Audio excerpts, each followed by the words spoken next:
அனைவருக்கும் வணக்கம். நம்ம இந்த வீடியோல பாத்தீங்கன்னா 12th கம்ப்யூட்டர் சயின்ஸ்ல இந்த சாப்டர் 6ல உள்ள 5 மார்க் தான் பார்க்க போறோம். என்ன 5 மார்க்னு கேட்டீங்கன்னா if elif else. So first இஃப்னா என்ன, இஃப் எல்ஸ்னா என்ன, இஃப் எல்இஃப் எல்ஸ்னா என்னன்றதை நம்ம வந்து பார்க்கலாம். இஃப் நீ நல்லா படிச்சனா உனக்கு gift வீட்ல வாங்கி தரேன்னு சொல்லுவாங்க. நீ படிக்கலனா எல்ஸ் gift வாங்கி தர மாட்டாங்க. No gift. புரியுதா? இஃப்ன்றது வெறும் சிங்கிள் கண்டிஷன் தான். நீ படிச்சனா உனக்கு gift வாங்கி தருவாங்க. இப்ப இப்படி எடுத்துக்கலாமே, இஃப் நீ பாஸ் ஆனனா உன்னை வந்து கங்க்ராட்ஸ் பண்ணுவாங்க. எல்ஸ்னா நீ ஃபெயில் ஆனனா உனக்கு கழுவி ஊத்துவாங்க. அதாவது இப்ப வெறும் இஃப்னா என்ன அர்த்தம், நீ படிச்சனா உனக்கு gift வாங்கி தருவாங்க, நீ படிக்கலனாலும் உனக்கு gift வாங்கி தர மாட்டாங்க. புரியுதா? உனக்கு gift மட்டும் தான் வாங்கி தர மாட்டாங்க, நெகட்டிவ் இம்பாக்ட் கிடையாது. நீ இஃப் எல்ஸ் எடுத்துக்கிட்டனா நீ பாஸ் ஆனனா உன்னை புகழுவாங்க, அதே ஃபெயில் ஆனனா உனக்கு கழுவி ஊத்துவாங்க. இப்ப இந்த எல்ஸை நீ எடுத்துரு, நீ பாஸ் ஆனா உன்னை பாராட்டுவாங்க, ஃபெயில் ஆனாங்கன்னா பாராட்ட மாட்டாங்க, அவ்வளவுதான். ஆனா கழுவி ஊத்த மாட்டாங்க. புரியுதா? சோ இஃப்க்கும் இஃப் எல்ஸ்க்கும் உள்ள சூப்பர் எக்ஸாம்பிள் உங்களுக்கு புரிஞ்சிருக்கும்னு நினைக்கிறேன். நெக்ஸ்ட் என்ன பார்க்க போறோம்னா இஃப் எல்இஃப் எல்ஸ். இது என்னப்பா இஃப் எல்இஃப் எல்ஸ்னு? இப்ப சில டைம் இருக்கலாம் நமக்கு மோர் தேன் ஒன் கண்டிஷன் நம்ம வந்து செக் பண்ற மாதிரி இருக்கும். சோ அந்த மாதிரி டயத்துல பாத்தீங்கன்னா இந்த இஃப் எல்இஃப் எல்ஸ் நம்ம வந்து யூஸ் பண்ணுவோம்.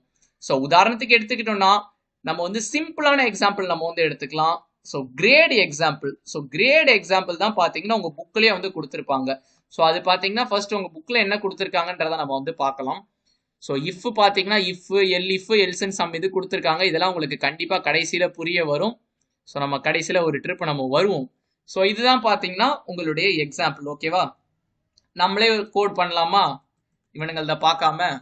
ஓகே, இதை நம்ம வந்து ப்ரீவியஸாக நம்ம வந்து போட்டது. நம்ம already multiplication table, for loop, 5 marks நம்ம தொடர்ந்து பார்த்துக்கிட்டு வரும். ஸோ அதனுடைய லிங்க்லாம் நான் வந்து டிஸ்கிரிப்ஷன் பாக்ஸில் கொடுக்குறேன்.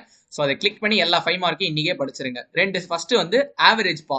உன்னோட ஆவரேஜ் வந்து 80க்கு மேலே இருந்துச்சுன்னா நீ ஏ கிரேடு, 80 கீழே 70க்கு மேலே இருந்துச்சுன்னா பி கிரேடு, 70 கீழே 60க்கு மேலே இருந்தால் சி கிரேடு, 60 கீழே 50க்கு மேலே இருந்தால் டி கிரேடு. எந்த கேட்டகரியிலையும் வரலன்னா ஆப்வியஸாக நீ வந்து இ கிரேடு தான். ஓகேவா? ஸோ ஃபர்ஸ்ட் உன்னுடைய மார்க் 1 இன்புட் வாங்குப்பா. இன்டீஜர் ஆஃப் இன்புட் எப்படி வாங்கணும்னு தெரியல, input function input of enter mark 1, அதாவது ஃபர்ஸ்ட் மார்க். நெக்ஸ்ட் அதே மாதிரி எம்2னா ஒன்றும் இல்லை, செகண்ட் சப்ஜெக்ட்ல உள்ள மார்க். ஓகேவா? So M two enter mark 2. Average எப்படி கண்டுபிடிக்கணும்? Sum of the observation divided by total number of observation. So மேத்தமெட்டிக்ஸ்ல நம்ம வந்து படிச்சிருப்போம். m1 பிளஸ் m2 இந்த ரெண்டுத்தையும் நம்ம வந்து ஆட் பண்ணிக்கணும்.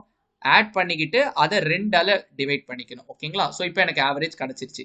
இப்போ இஃப் என்னுடைய ஆவரேஜ் பார்த்தீங்கன்னா greater than or equal to 80, அதே மாதிரி பார்த்தீங்க அவ்வளோதான்.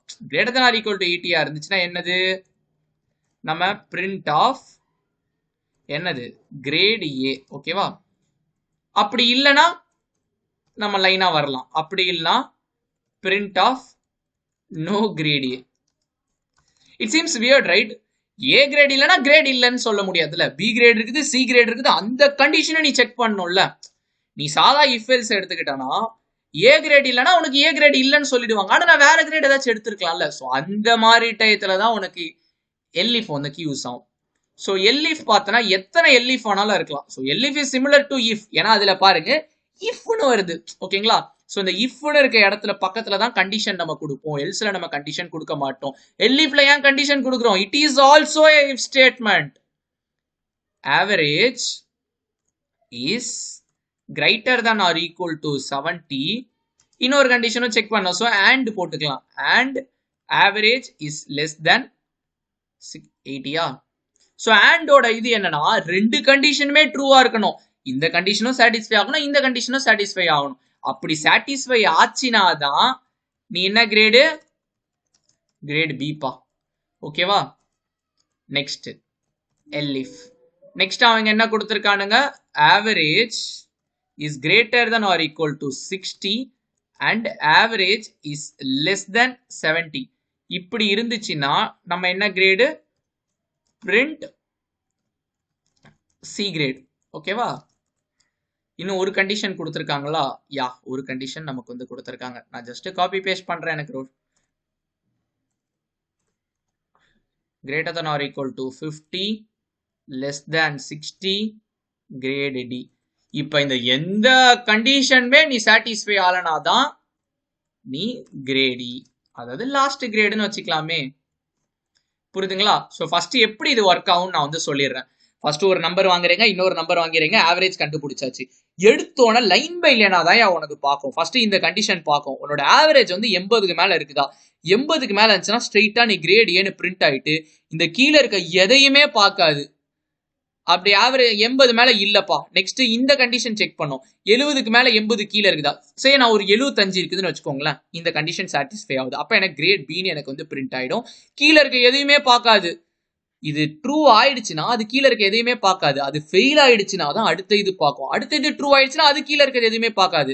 அது ஃபெயில் ஆயிடுச்சுன்னா தான் அடுத்த இது பார்க்கும். ஸோ இப்படிதான் உங்களுக்கு வந்து கண்டிஷன் வந்து செக் பண்ணும்.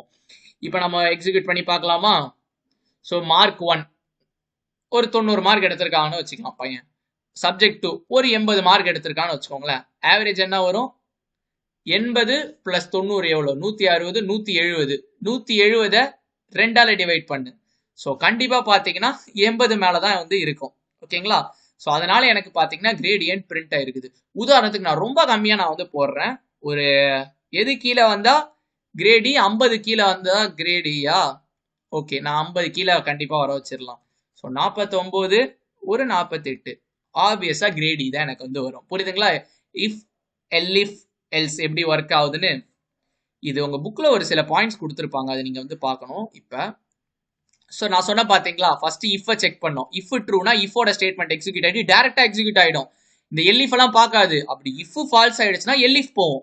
எல்இஃப் ட்ரூவா இருந்தா எல்இஃபோட எக்ஸிக்யூட் ஆயிட்டு டேரக்டா வெளியே வந்துடும். அப்படி எல்இஃபும் ஃபெயில் ஆச்சுன்னா மட்டும்தான் எல்ஸ் எக்ஸிக்யூட் ஆகும். அதாச்சும் ஏதாச்சும் ஒன்று ட்ரூ ஆயிடுச்சுன்னா கீழே இருக்கிறதெல்லாம் பார்க்காதுப்பா. அதுதான் வந்து இது சொல்லியிருக்காங்க.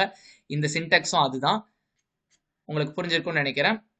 ஸோ இஃப் எல்இஃப் எல்ஸ் பார்த்தீங்கன்னா சிமிலர் டு நெஸ்டட் இஃப். உங்களோட C++, C லாங்குவேஜில் நெஸ்டட் இஃப்னு ஒரு கான்செப்ட் இருக்கும். ஸோ நம்ம பார்த்த கிரேட் ப்ரோக்ராம் தான் இது. ஸோ அவ்வளோதான். ஸோ இதுதான் பார்த்தீங்கன்னா இஃப் எல்இஃப் எல்ஸோட ஒரு சூப்பர் எக்ஸாம்பிள். இந்த எக்ஸாம்பிளை நீங்கள் வந்து உங்கள் எக்ஸாம்பிள் எழுதிக்கிட்டு தியரி கான்செப்டை எழுதிருங்க. ஓகேங்களா? ஸோ தேங்க்யூ வெரி மச் பா.